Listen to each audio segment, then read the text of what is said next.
assalamu alaikum warahmatullahi ta'ala wabarakatuh. Sunana Amina Amos, wanda kuka fi sani da Al-Amin HARO TV.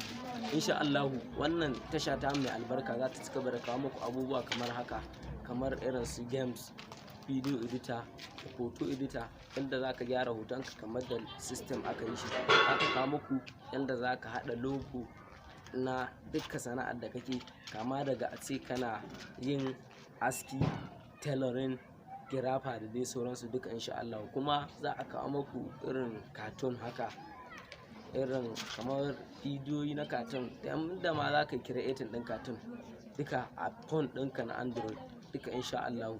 Kuma in Allah yadda ko duk sati ko kuma duk bayan wani ɗan lokaci ko bayan kwana uku haka insha Allah za mu ringa kawo muku irin kamar bidiyoyi haka irin na mawaka ko na Hausa ko na wani dai yare insha Allah.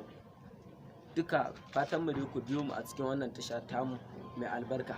Fatan mu da Allah ku taimaka ku danna alamar subscribe, ku taimaka ku danna alamar ƙararrawa. Mun gode.